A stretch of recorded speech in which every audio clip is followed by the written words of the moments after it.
อ่ะตอนนี้ก็กับทักทายสบายดีพ่อแม่ชีเบิดสุขุสุคนเนาะเว้ย วันนี้ทางมอพรกับ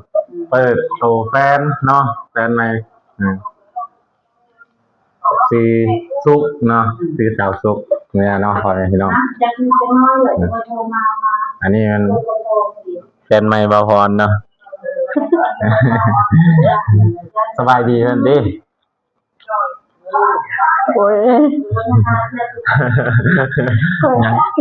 ยังเขินแฮงอยู่พี่น้องเลยคนขี้อายเนาะอ่ะแต่ว่ามีอย่างไรเนาะอุปกรณ์ก็ถือว่าครบแล้วเนาะพอแม่พี่น้องขาตั้งกล้องไม้ทุกอย่างก็ถือว่าครบแล้วเนาะ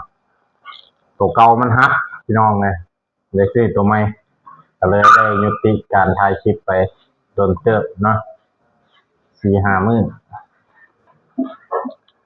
แล้วก็หลังจากที่ว่าโทรศัพท์ตกน้ำเนาะ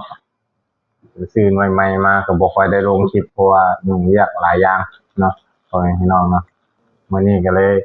ว่างโอกาสดีก็เลยมาเปิดตัวแฟนเนาะเนี่ยเนาะแฟนของบ่าวพร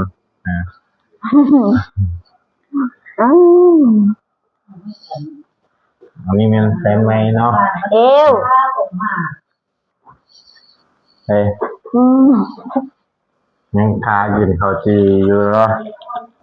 คนอายกล้องเนาะพ่อแม่พี่น้องเนาะแล้วนี่เนาะอยู่ว่างๆกับอยู่งานอยู่การกับได้มาถ่ายคลิปรีวิวคลิปเมาสู่พ่อแม่พี่น้องเอฟซีเบิร์ดทุกคนได้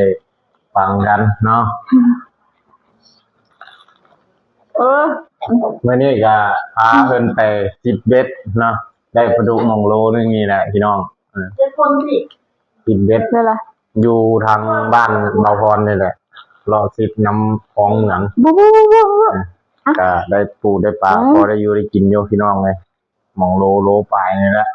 เนาะดีก็หลังจากที่ว่าไปซิดเบ็ดมาก็เห็ดเวียงเมืองน้ำซานนี่แหละพวกเราพกแป๊กไก่สิแหละเนาะตอนนี้พี่น้องเบ็ดแล้วมาแล้วก็ตอนแรกนี่เนาะตอนแรกนี่ก็แลนออกไปเวียกอยู่ทางบ้านพักคุณเนาะออกไปเอาน้ำคือจะบ่ได้เอาลงอันเด้อแล้วก็เอาแบกเอาห้ำเข้าไปทีไว้ให้กับเจ้าเนาะส่งเขาแล้วก็เอาน้ำเปลือกไปส่งกับเจ้าครับเนาะอยากตอนแรงเราพรก็มีไปทำซ้ำนั่นได้เนาะอยากงานเอาว่าได้รับหมอกรับเมาส์ก็ได้ไปเฮ็ดเนาะเนี่ยเนาะคนที่ว่าที่มาเฮ็ดเวียกซอยเบาพรก็เนี่ยเนาะแฟนใหม่เปิดตัวแฟนใหม่สบายดีพอมีที่บ้านไอ้กล้องอ่ะแต่แล้วเนาะพอพี่น้องเนาะคนขี้อายซ้ำเนาะยังอายกล้องยังบ่ลึงยังบ่ซินอยู่ดนไปเบาพรพาทายคลิปไปเรื่อยๆเนาะเล็กน้อยก็สิลึงเองนั่นแหละเนาะเบาพรก็สัตว์ติดไม้ให้บ่ได้พี่น้องเอ้ยติดไม้ให้บ่ได้เนี่ยเนาะอ่ะจังได๋ก็แล้วตามแต่เนาะพ่อแม่พี่น้องเนาะแบบนี้เนาะชีวิตอยู่ทางบ้านก็บ่มีหยังหลายเนาะก็อยู่หากินไปถึงมื้อไปเนาะ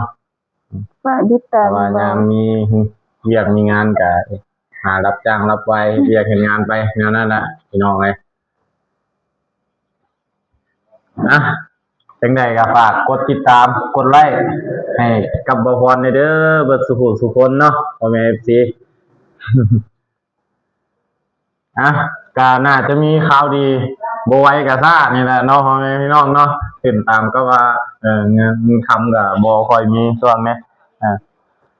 แต่ว่าน่าก็มีข่าวดีมื้อใดก็จังค่อยว่าสิได้ลงคลิปให้เบิ่งอีกเนาะ